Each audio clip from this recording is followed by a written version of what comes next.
ভূমিকা নিম্নলিখিত ছোট বইটিতে প্রাসঙ্গিক জাগতিক ও ধর্মীয় জ্ঞান অধ্যয়ন এবং গবেষণার গুরুত্ব নিয়ে আলোচনা করা হয়েছে। এই আলোচনাটি পবিত্র কুরআনের দ্বিতীয় সূরা আল বাকারার 108 নম্বর আয়াতের উপর ভিত্তি করে তৈরি। অথবা তোমরা কি তোমাদের রাসূলকে এমন প্রশ্ন করতে চাও যেমন পূর্বে মূসাকে জিজ্ঞাসা করা হয়েছিল, আর যে কেউ ঈমানের পরিবর্তে কুফর গ্রহণ করে সে অবশ্যই সরপথ থেকে বিচ্যুত হয়। আলোচ্য শিক্ষাগুলি বাস্তবায়ন করা একজন মুসলিমকে ইতিবাচক বৈশিষ্ট্য গ্রহণে সহায়তা করবে।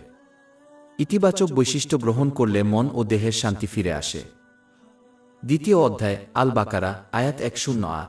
অথবা তোমরা কি তোমাদের রাসূলকে এমন প্রশ্ন করতে চাও যেমন পূর্বে মূসাকে জিজ্ঞাসা করা হয়েছিল, আর যে কেউ ঈমানের পরিবর্তে কুফর গ্রহণ করে সে অবশ্যই সরল পথ থেকে বিচ্যুত হয়। মহান আল্লাহ মুসলিমদের সতর্ক করে দিচ্ছেন যে তারা যেন অপ্রাসঙ্গিক প্রশ্ন জিজ্ঞাসা করেই চলে না, যা দ্বারা নবী মুহাম্মদ কে কষ্ট দেওয়া হয়, ঠিক যেমন নবী মুসা তার জাতি বনি ইসরায়েল দ্বারা কষ্ট পেয়েছিলেন। সূরা 2 আল বাকারা আয়াত 6-7-1। আর স্মরণ করো যখন মূসা তার সম্প্রদায়কে বলেছিলেন, নিশ্চয়ই আল্লাহ তোমাদেরকে একটি গরু জবাই করতে নির্দেশ দিচ্ছেন। তারা বলল, তুমি কি আমাদেরকে উপহাসের পাত্র করে তুলছ? তিনি বললেন, আমি অজ্ঞদের অন্তর্ভুক্ত হওয়া থেকে আল্লাহর আশ্রয় চাই। তারা বলল, তোমার প্রতিপালকের কাছে প্রার্থনা করো যেন সে আমাদের কাছে স্পষ্ট করে বলে দেয় যে এটি কি। মূসা বললেন, আল্লাহ বলেন, এটি এমন একটি গরু যা বৃদ্ধ নয়, কুমারীও নয়, বরং এর মধ্যবর্তী। তাই তোমাকে যা আদেশ করা হয়েছে তা করো। তারা বলল, তোমার প্রতিপালকের কাছে প্রার্থনা করো যেন সে আমাদেরকে তার রং দেখায়। তিনি বলেন, এটি হলুদ রঙের গাভী যা দর্শকদের কাছে আনন্দদায়ক। তারা বলল, তোমার প্রতিপালকের কাছে প্রার্থনা করো যেন সে আমাদের কাছে স্পষ্ট করে বলে দেয় যে এটি কি। নিঃসন্দেহে সকল গরু আমাদের কাছে একই রকম দেখায়, আর আল্লাহ চাইলে আমরা অবশ্যই হেদায়েত পাব। তিনি বলেন, এটি এমন একটি গাভী যা জমি চাষ করার জন্য বা খেতে সেচ দেওয়ার জন্য প্রশিক্ষিত নয়, নির্দোষ, যার গায়ে কোনো দাগ নেই। তারা বলল, এখন তুমি সত্য নিয়ে এসেছ, তাই তারা তাকে জবাই করল, কিন্তু তারা তা করতে পারল না। এবং সূরা 2 আল বাকারা আয়াত 108। অথবা তোমরা কি তোমাদের রাসূলকে যেমন জিজ্ঞাসা করেছিলে তেমনি জিজ্ঞাসা করতে চাও? হযরত মূসা আলাইহিস সালাম সম্পর্কে আলোচনা করা আয়াতগুলিতে স্পষ্টভাবে উল্লেখ করা হয়েছে যে অপ্রাসঙ্গিক প্রশ্ন জিজ্ঞাসা করা মানুষকে কেবল তাদের প্রাসঙ্গিক বিষয়গুলিতে মনোনিবেশ করা থেকে বিরত রাখে, যা তাদের জীবনকে আরও কঠিন করে তোলে। এটি পার্থিব এবং ধর্মীয় উভয় ক্ষেত্রেই প্রযোজ্য। একজন মুসলিমকে অবশ্যই সেই বিষয়গুলি নিয়ে গবেষণা এবং জিজ্ঞাসাবাদে মনোনিবেশ করতে হবে যেগুলি সম্পর্কে বিচারের দিনে প্রশ্ন করা হবে। অন্য যে কোনো বিষয় বাদ দিতে হবে, কারণ এটি কেবল তাদের শেখা এবং কাজ করা থেকে বিরত রাখবে।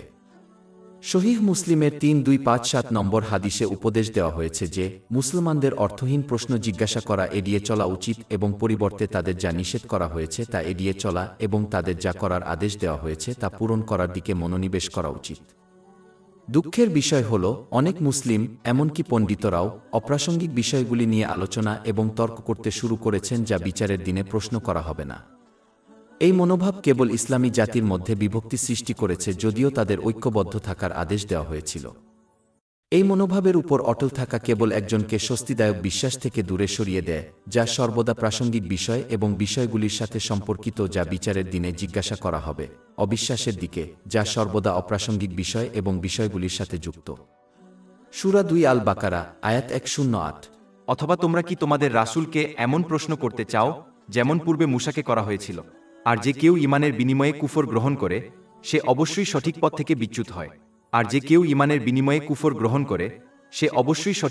বিচ্যুত হয়। এই আয়াতটি আহলে কিতাব এবং মক্কার অমুসলিমদেরকে নবী মুহাম্মদ এর জন্য ঝামেলা সৃষ্টি করার জন্য এবং অন্যদের ইসলাম গ্রহণ থেকে বিরত রাখার জন্য অর্থহীন প্রশ্ন জিজ্ঞাসা করার বিষয়ে সতর্ক করে দিতে পারে। আহলে কিতাবদের তাদের পূর্বপুরুষ বনি ইসরায়েলের কাছ থেকে অপ্রাসঙ্গিক প্রশ্ন জিজ্ঞাসা করা এড়িয়ে চলার গুরুত্ব শেখা উচিত ছিল। যেহেতু তাদের পণ্ডিতদের কাছে পবিত্র কুরআন এবং নবী মুহাম্মদ এর হাদিস নিয়ে আলোচনা করা ঐশী গ্রন্থ ছিল, তাই তাদের এইভাবে আচরণ করার কোনো প্রয়োজন ছিল না, কারণ ইসলামের সত্য তাদের কাছে খুব স্পষ্ট ছিল। অধ্যায় 6 আল আনাম আয়াত 20। যাদেরকে আমি কিতাব দিয়েছি তারা একে পবিত্র কুরআন চিনে যেমন তারা তাদের নিজের সন্তানদের চিনে। এবং সূরা 2 আল বাকারা আয়াত 146। যাদেরকে আমি কিতাব দিয়েছি তারা তাকে নবী মুহাম্মদ সাল্লাল্লাহু আলাইহি ওয়াসাল্লাম তেমনভাবে চেনে যেমন তারা তাদের সন্তানদের চেনে। আর মক্কার অমুসলিমরা নবী মুহাম্মদ এর নবুয়ত ঘোষণার 40 বছর আগে তার সাথে বসবাস করত এবং তাই তারা জানত যে তিনি মিথ্যাবাদী নন। অধ্যায় 10 ইউনুস আয়াত 16। কারণ আমি এর আগে তোমাদের মধ্যে এক জীবনকাল কাটিয়েছি। তাহলে কি তোমরা বুঝতে পারবে না? আর যেহেতু তারা আরবি ভাষার উপর দক্ষ ছিল, তাই তারা জানত যে পবিত্র কুরআন কোনো সৃষ্টির বাণী নয়, অন্যথায় তারা সহজেই এর সাথে মানানসই হতো। মানুষের জ্ঞানের স্তর, সামাজিক অবস্থান, তারা যে সময়কালই বাস করুক না কেন, এবং একজন ব্যক্তি বা জাতি যে কোনো সামাজিক, ব্যক্তিগত, আর্থিক এবং রাজনৈতিক সমস্যার সমাধান করার ক্ষমতার দিক নির্দেশনা দিয়ে। সূরা 2 আল বাকারা, আয়াত 2-3। আর যদি তোমরা আমার বান্দার উপর যা অবতীর্ণ করেছি, অর্থাৎ কুরআন, সে সম্পর্কে সন্দেহে থাকো, তাহলে এর মতো একটি সূরা তৈরি করো এবং আল্লাহ ব্যতীত তোমাদের সাক্ষীদের, অর্থাৎ সমর্থকদের ডাকো, যদি তোমরা সত্যবাদী হও।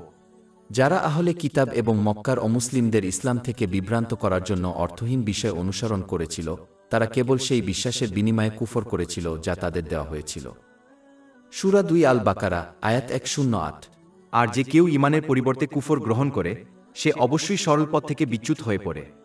যে ব্যক্তি সঠিক পথ থেকে বিচ্যুত হয়, সে এই পৃথিবীতে কেবল অসুবিধার সম্মুখীন হবে এবং পরকালে তাদের পথ জান্নাতে শেষ হবে না, কারণ তারা মহান আল্লাহর আন্তরিক আনুগত্য ভুলে গেছে, যার মধ্যে রয়েছে পবিত্র কুরআন এবং মহানবী মুহাম্মদ সাল্লাল্লাহু আলাইহি ওয়াসাল্লামের হাদিসে বর্ণিত তার সন্তুষ্টির জন্য প্রদত্ত আশীর্বাদগুলি ব্যবহার করা। সূরা 2 তাহা, আয়াত 124, 126। আর যে আমার স্মরণ থেকে মুখ ফিরিয়ে নেবে, তার জীবন হবে দুর্বিষহ, অর্থাৎ কঠিন। আর আমি তাকে কিয়ামতের দিন অন্ধ অবস্থায় একত্রিত করব। সে বলবে, হে আমার প্রতিপালক, আমি যখন দৃষ্টিশক্তিসম্পন্ন ছিলাম, তখন তুমি আমাকে অন্ধ অবস্থায় কেন উঠালে? আল্লাহ বলবেন, এভাবেই আমার নিদর্শন তোমার কাছে এসেছিল, আর তুমি সেগুলো ভুলে গিয়েছিলে, অর্থাৎ উপেক্ষা করেছিলে। আর আজ তোমাকেও এভাবেই ভুলে যাওয়া হবে। আমাদের ওয়েবসাইট শেখফদ.com-এ 500টিরও বেশি বিনামূল্যের ebook, audio book, infographics, podcast এবং ব্লগ পাওয়া যাচ্ছে।